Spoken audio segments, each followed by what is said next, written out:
Now, listen, I'd like to kind of shift the conversation to kind of the overall industry for EMS within India. And you've touched on several of the elements within that already, but let me just begin kind of generally. You know, EMS in India has existed for a long time, but it seems like for the last several years now, especially, it's really realizing the potential everyone thought it had, right? And there's been a lot of growth, a lot of investment, and a lot of government support for the industry within India that I think that's making a difference. So how do you characterize the EMS industry in India these days? And then we can talk about maybe some challenges and opportunities as well. As you rightly said, it's a big, not only the government incentives, where the government is ready to subsidize, they call it a PLI scheme of putting 25% of whatever investment you put.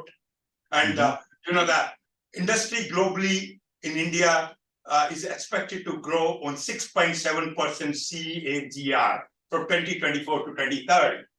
Think about the EV industry here, because we have a mix of not just the four-wheeler automobile, we have a mix of the motorbikes, which is a big volume game. And EV industry will grow into that. So I see it a very different pattern. I see the way, as I rightly said, the way the software IT industry grew and became very mature from 1990 to 2010, which I happen to be a part of it. Sorry for repeating that word. I see the same one from 2010 to 2030. And I think I started in a very right place. So to tell you in a more generic way, this is the way to go. There's a complete China plus one model. All the other thing was the challenging nature. We are growing. So India needs to grow not just on a domestic front, the way we talked it. So I'll tell you another analogy for that. The way I've grown from 2010 to now 2024, I mean, I've done more than triple the growth, not only on my numbers of the people and all that. As I said, my Barcelona plant has about 250 people. I have about 900. Even on the revenue side, I'm on the 3x side. I am on the ways of now making it global, doing a partnership in Vietnam, doing acquisition in Michigan. They are on the ones. I see a very different potential with a whole, and not only that, I am also seeing the very mature market of the software which has happened. I can't name those big semiconductor companies. They're really very interested in working with us to develop it for next 10 years.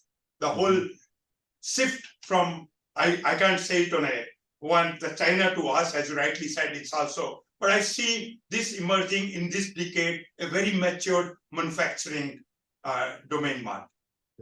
Excellent. Great opportunity, and we are going to encash that. Yeah. And you said, as far as the challenges goes, you mentioned the labor force issue. The two biggest ones for the last, since COVID have been certainly material supply chain availability, right? Components, getting components. How has that impacted your business, and how is that today? So I'll use the word, it's a very interesting question you put it. And that's where I said I had exponential growth during the COVID time when the semiconductor was the last piece of one. So I'll tell you how we work differently on that. Most of my European customers, being an outsourced manufacturing setup, had mainly the design team. So what we came up with them is that I encased the skill levels of my supply chain team. It's not just the skill level, provided, again, the affordability to have a big numbers of the people working on that particular vertical. I have a cost advantage of hiring much. It's the same analogy of the IT software. So in INDIC, we have created for each customer a specific supply chain dedicated team, which works hands on hands with the European partners and the American partners. And where they help them is, it's a very, very laborious work, the data sheets, to really help them on the alternate parts. So what they need was, they were willing to, with this challenge, they were willing to change a bit of design. But what they needed a big help on the alternate parts. And we worked, and that's where the whole thing changed. Yeah. And how is that today? Or do you feel that the material supply chain is kind of settled now, of most of the challenges behind us, or do we still face some? No, I think it's much behind us, but as you said, it's the other way around now, because extra capacity has been created, because extra revenue has been created, extra manufacturers been created by my customers. So now we have the alternatives available, we have the other options available. And another interesting thing from an Indian supply chain, Asian supply chain perspective, I'll share with you, is that I have access of both European distributors, the top 4 or 5, and the Indian or the Asia distributors. I'm talking about the Arrows, Avnets, and the the futures of the world. And you'll be surprised whether it comes to the whether it comes to the Western machines or the Japanese machines, or comes to the component level, the pricing, there's a big cost advantage. I'm not able to understand when I pick it up from Asia versus the Europe. So that's another catalyst part I can tell you, which will be very, very interesting to do. Yeah. I have heard that before, so we won't get into that one. Sure. But the other issue is, obviously, and you touch on it, is the labor market for both skilled and unskilled workers. How is that? Is it the challenges persist? I mean, India is seen as, like you said, 1.4 billion people, right? Everybody thinks there's this unlimited data source, but it's not all appropriate, not data, labor source. It's not all necessarily appropriate labor for a high-tech manufacturing facility. How are the challenges for the industry there? No, as you rightly said, like I said it earlier, like the main force is that 25 to 45, which I keep repeating, because they have the fire in the belly. On the wages side, because as I said, I've done intensive work, spending a lot of time in those other Asian, my competitors, because most of the work, if you ask me, take INDIC. I'm using, again, I'm going back and forth between INDIC as a country versus, is that we got all the work. We said, don't give us on the price factor. Please do one thing, give us when you come up with a new version, that's an interesting thing in an electronic industry. Everyone keeps coming up with a new, we call it the ECN, the new versions, right? We said, when you change the product, come to us. We started from the prototypes. So from that perspective, we realized that we able to grab a lot of those work from Vietnam, from Malaysia, which I mentioned earlier. And the skill level is very, very interesting. The wages are very, very interesting. And another analogy, I mean, I'm not an expert on that, so pardon my ignorance, is that one of the way you talked about communism versus democracy, because the US is a part of it. For us, it's the same one from an industrial perspective. From I compare it with my other Asian counterparts, including China. I have created this industry out of INDIC EMS, which I'm very keen in bringing it to more than 1 billion and a manpower to more than 5,000 people in the 3 years. But I did it from the scratch without any support from the ecosystem in the first 10 years.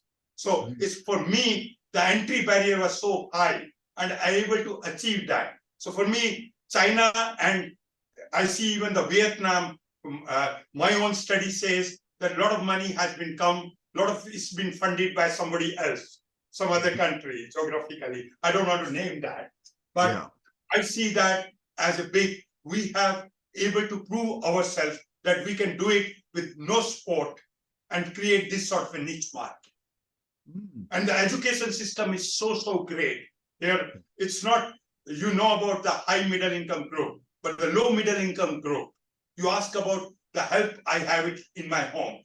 Each of my person who's my help, who gives a help, their only mission is to give the best education to their children. So that's where, I mean, there's no comparison about. Yeah. No, and well said. Well said. I appreciate that. Hey, one of the issues that I did want to ask you about is the infrastructure, and you mentioned it a little bit ago too. How would you assess the infrastructure for the EMS industry specifically within India, and how is that evolving? As I said, there's a lot of government incentive. There's a lot of avenues one can walk in right now. I myself, as an INDIC, I see, though I wanted to talk to you because you are more on the EMS centric. So I don't, Yeah. but there's a lot of opportunity for EMS to add on onto a design side as a separate vertical, on a test solution side. And one of the great opportunity is on, if you ask me, on the packaging side, from a family-owned company, from a more global company. There's the way US is going on. I know the Indian government is very, very particular about on the semiconductor side. They are doing those, but they are the big corporation. From INDIC perspective, we are very closely reviewing to enter into the packagings. Hey, Vivek, and let me step back. And but when I was talking about the infrastructure, I'm thinking in terms of transportation, communications, the power grid, you know, kind of everything that allows a factory to operate within the country. How is that within India these days? Is that, I hear there's investment going there and it's improving, but I was wondering what your perspective might be. No, it's improved tremendously, if you ask me. I mean, we still a developing country, a long way to go. We are talking about 10 trillion, but as I said, from a manufacturing perspective, the way I initially opened my talk was that I went to the countryside. So it's a big advantage because these people have their own houses. They're living for the last 50 years. They are all on a radius of about 2 miles. And so, and the availability is huge. So it doesn't hamper them. I mean, and the biggest thing about them is that for them, they're very, very, one of the interesting thing on the countryside is the people are very, very contented, right? I give the same analogy about, as I said, I've been trying to acquire a company in Michigan. And one of the analogy I said is, when I met those people, the Michigan people are so contented to stay in that state. They said that's their word. So for me, from an Indian perspective, it's the same here. The countryside people are very, very comfortable, very contented with the minimum wages. I'll not use the word minimum, the wages which we have to compete in the world on the global side. And so they are a very contented lot here, and that's what matters. And we know, being a 1.4 billion company, a lot of my customers ask me when they see, how do you manage these 900 people? How do you have this team spirit? I said, that has been inherited in us. We know how to manage the big teams and the big volumes. Good. No, Does it address your question somewhat? Yeah, no, it does. Yeah, and really, because when one thinks about running a factory, I remember China, when China first evolved, right? There would be factories springing up, but the infrastructure to support it wasn't necessarily that good. And that evolved over time, right? The electric grid, the power grid, the water, the roads, the transportation. And it sounds like India is further along than the reference I just made, you know, from 20 years ago. But it is a challenge that I hear that still persists in some area, that especially for the industry, that they need more investment and more development of the internal infrastructure to support the factories. I think from my experience, I don't see at all as a challenge to that. I mean, we have the backup systems. That's why I did it. And ask me from that perspective, the way the solar has entered into this world for developing for us, as well as if you ask me, when I compare it with my European plant, the electricity costing is so low here. From an industrial, I understand what you're talking about is the availability of 24 hours, but we have bought the mechanism of having the backup mechanism. We have invested into that. So there's no problem. This has been immersed very well. And but if you ask me, it's a big advantage. If you ask me about the infrastructure, the power is the biggest requirement in EMS industry. And the electricity cost here is so minimal. I mean, I see my budget versus my Barcelona plant budget. So it's a big cost advantage. And rest things we are used to this, and it's been improving like anything. Believe me on that. Okay. I don't see at all this as a challenge. Good. I'm glad to hear that. Let me ask, you've touched on a bit, and before the growth drivers for the industry within India.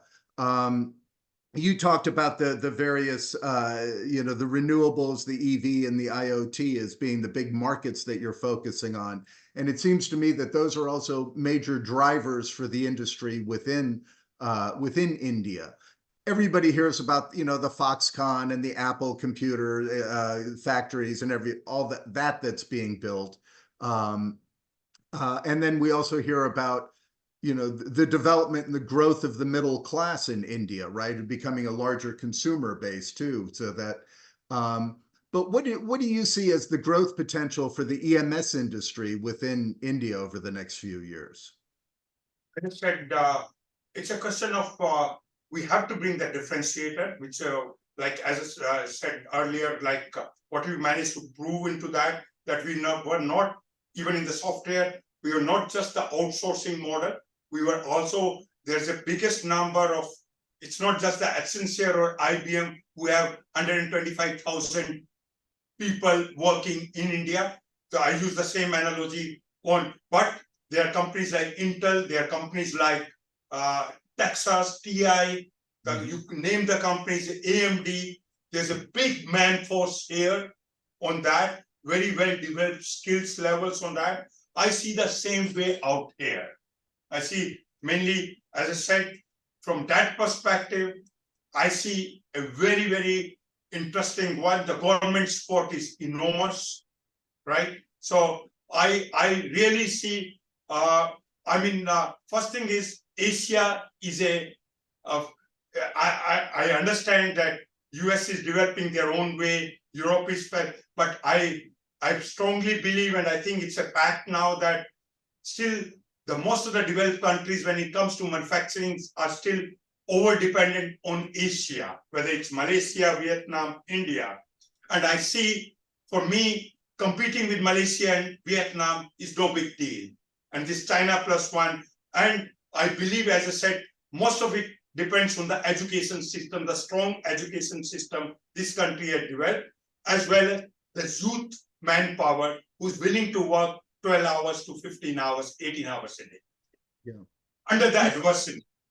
Yeah, you had mentioned too here in your comments just shortly ago about your goals for where you want to take INDIC, both in revenue and manpower size in the next few years. Right. So how positive are you in your ability to achieve that? As I said, I have a current facility. If you go to my YouTube on that, I've already invested right opposite mine. I've already invested into coming up with a new location right opposite, which is 3 times this one. Right now, I'll tell you, people talk about I have 20 SMT lines, 18 SMT lines. I work with a revenue of more than about 100 plus revenue on just 6 SMT lines. I am this year itself putting straight 6 more SMT lines. I'm hiring the architect from Japan because I want to make it a global. So this is the way I look at it. We'll be enhancing our capacity by almost 3 times by end of this year. And okay. I see a big growth, particularly on the e-mobility side, definitely on the renewable side, IoT side. So I see, I can't name the companies I'm closely working, which have a very clear roadmap for next 20 years. And again, I'm not only talking global, there's a huge potential on the domestic side, it's a domestic market. Right. I'm working with the top 2 EV players on the domestic front, and there's a huge potential in the market. Okay. So numbers has never been a problem because we have proven it by having a population of 1.4 billion, that we believe in numbers. Right, exactly. It strikes me, Vivek, that your golf game is going to suffer. Right? Exactly. That's very true. what I get back from the society is worth that. As I said, I mean, I may able to not improve my handicap, but I see, as you said, I was one of the ones who came from a very strong technical background and wanted to, work into a very different area, which is not too technical centric. I mean, unless until you really go into the fab side, packaging side, and all that. But I'm very, very blessed. The blessings of my 900 people, which I want to make it to 5,000 employees, and blessings of the women folk, the way I did things differently, and the opportunity being in India I get, and a good support I get from my government. I mean, I'm really blessed, you ask me, sir. My kids are right now having a global experience. Both are in US, contributing into that. But I'm telling you that I'm highly blessed, and it's all the teamwork. It's the blessings of the people. What we give back to society really helps us to grow to this number. Yeah.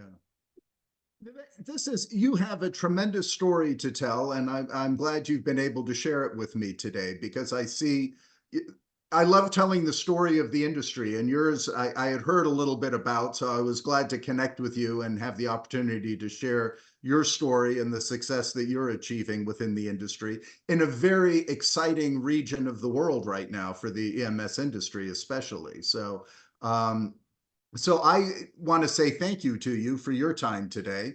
I want to wish you continued success. And I hope that we're able to stay in touch and get some updates in the future as you continue with your growth in the numbers there. So I just add a last point before saying real big thanks to you, is that how much I believe in the growth of the Indian potential today is that I'm in a very serious dialogue with my own daughter, the time to come back and take it forward. So this is the strong belief I have from the global experience, and India is the way to go. So this is my firm believer, where I'm really very keen in passing this to my next generation. And thank you very much for a great time and bearing with me. I told you I'm a hardcore techie and I repeat words. I'm not a good orator, but really enjoyed talking to you, sir.